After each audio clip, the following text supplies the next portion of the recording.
बारिश ने अच्छे अच्छों की पोल खोल दी, अच्छे अच्छों की। जो अधिकारी ठेकेदार मोटा पैसा लेकर बड़े बड़े पुल बना रहे हैं, लंबी लंबी सड़क बना रहे हैं, दरअसल ये पुल और सड़क नहीं बना रहे, ये आपको धोखा दे रहे हैं, वो आपकी जान के साथ खिलवाड़ कर रहे हैं। ये कॉन्ट्रैक्टर और ये ठेकेदार सिर्फ पैसा बना रहे हैं, सिर्फ पैसा।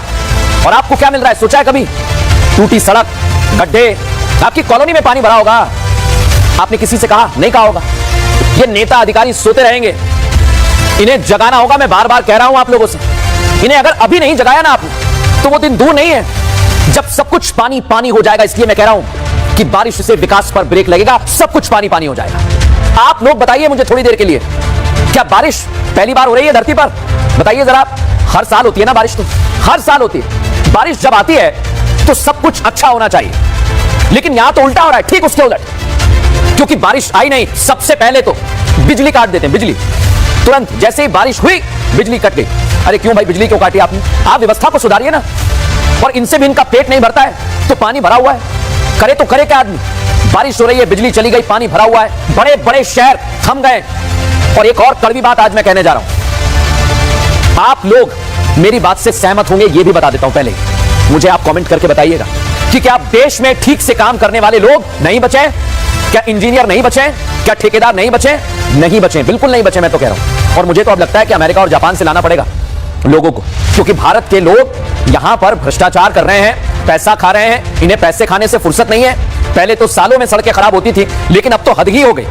10-15 दिन में ऐसी हालत सड़क की, ये जो इंजीनियर और ठेकेदार हैं, ये कहीं मुंह दिखाने लायक नहीं है। ऐसा लग रहा है कि हम 80 के दशक में चले गए।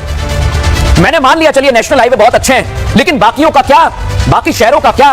क्योंकि ना तो निगम काम कर रहे हैं, ना पालिकाएं काम कर रही हैं, और ग्रामीण इलाकों में तो सड़क खेत बन गई है, लेकिन कोई सुनने वाला नहीं है। लेकिन आज मैं कह रहा हूं कि अब ये सब नहीं चलेगा। अगर गड़बड़ आपके इलाके में है तो आवाज उठाइए, वीडियो बनाइए, मुझे बताइए, क्योंकि ये सिर्फ आपके इलाके की बात नहीं, ये देश की बात है। अगर हम आज चुप हो गए ना, तो भविष्य में लोग हम पर सवाल उठाएंगे। इसलिए कह रहा हूं कि आज से अब और नहीं, अब जवाब देना पड़ेगा। क्या हुआ है सड़कों के साथ, पहले आप वो देखिए।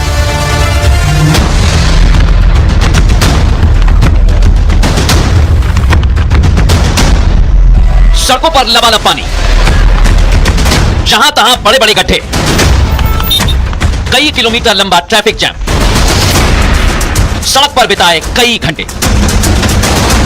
यह हालात दिल्ली और उसके आसपास के इलाकों के मानसून की पहली बारिश के बाद।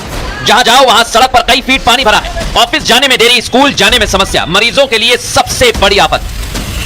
यह वो समस्या है जिससे केवल दिल्ली और एनसीआर ही नहीं, पूरा देश जूझ रहा है। लेकिन आज बात दिल्ली की खास तौर पर करेंगे। राजधानी जो है, देश की राजधानी दिल्ली, जहां से देश की सियासत चलती है। लेकिन मानसून की पहली बारिश ने जो दिल्ली एनसीआर की पोल खोली है, उससे क्या मुंह दिखाने लायक रहेंगे सफेदपोश?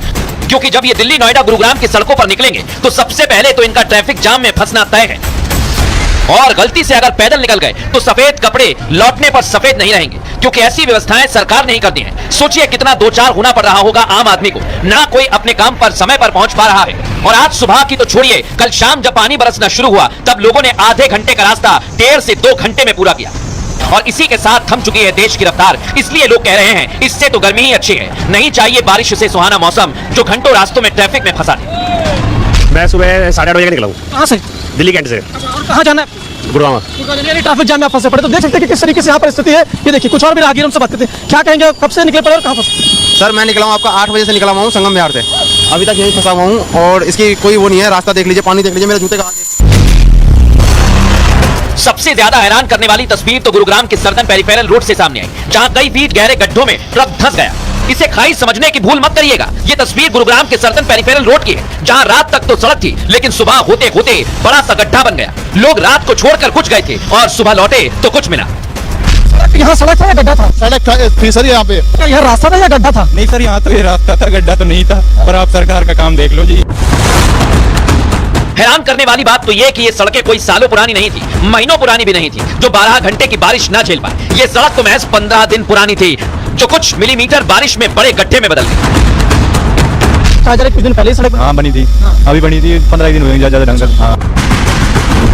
ये भ्रष्टाचार नहीं तो और क्या है। जो ये सड़कें कुछ देर की बारिश नहीं झेल पा रही हैं। मोटे मोटे टेंडर दिए जा रहे हैं, इनके निर्माण के लिए पैसा दिया जा रहा है, लेकिन असल मायने में जब बरसात के दिन में इनकी टेस्टिंग होनी थी तो इनकी गुणवत्ता की पोल खुल गई। जैसे 2 गाड़ी आगे निकल गई है, तीसरी हमारी निकली, आगे वाले टायर निकल गए, पीछे वाले टायर के नीचे दब गए, उसके दबने के कारण ये गड्ढे गिर गई।